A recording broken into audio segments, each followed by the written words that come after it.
Jordan, I love today's topic. Stop using the S&P 500 as a benchmark. When we hear headlines about the markets, it's often how the S&P 500 is doing. And the S&P has been on a rally lately. Take a look at its year-to-date performance. We see a lot of green on the board, which is why some of us then look at our portfolio and wonder why it's not up the same amount. So why don't I invest in what's doing well right now?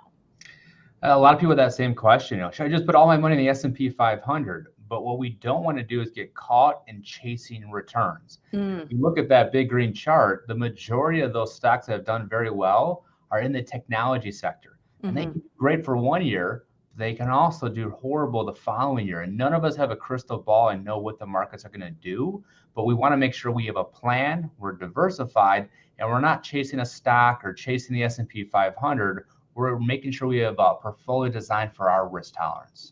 You bring up so many good points there. We all know that diversification is important to long term success, but market history has proven that a well diversified portfolio will almost certainly underperform broad markets and most individual asset classes in the short term. So, when we look at things like those tech stocks that you mentioned making huge gains, what should we be keeping in mind?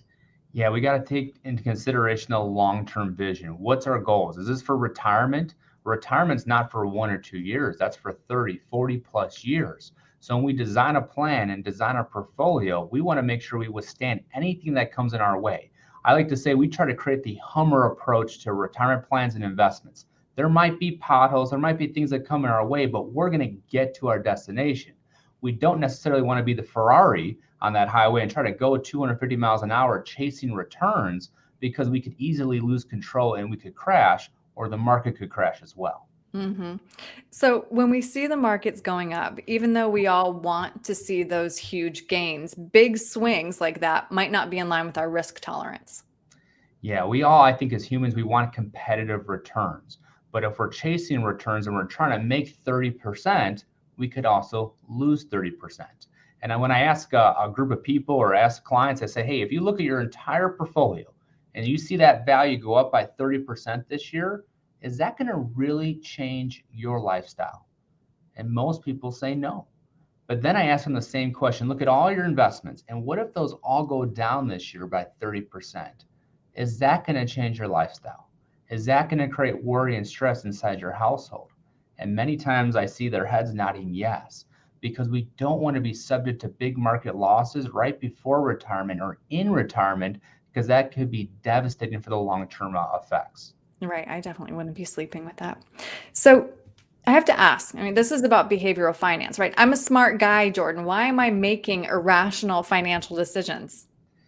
Yeah, so I think we're all human. We all had those human emotions. In 2008, it was scary, financial crisis. Many people, try to get out of the market when it was at its lowest because they didn't want to lose anymore. Or in the pandemic, people are like, what do I do? It's been 1 month and the market's down 30%. Right. But as Right. you see in this chart, we all as humans go through these various emotions. We just got to make sure that we always zoom out and look at the long-term plan.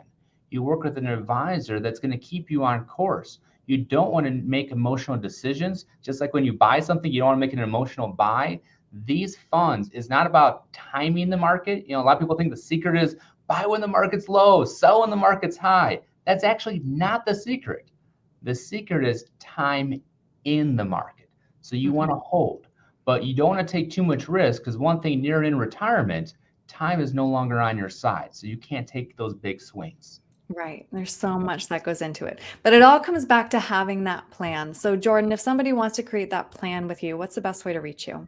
Yeah, so we actually call the plan our safe and secure retirement roadmap that'll guide you to where you want to go. And we encourage you to take the first step, schedule a time to sit down with us, see how we can help.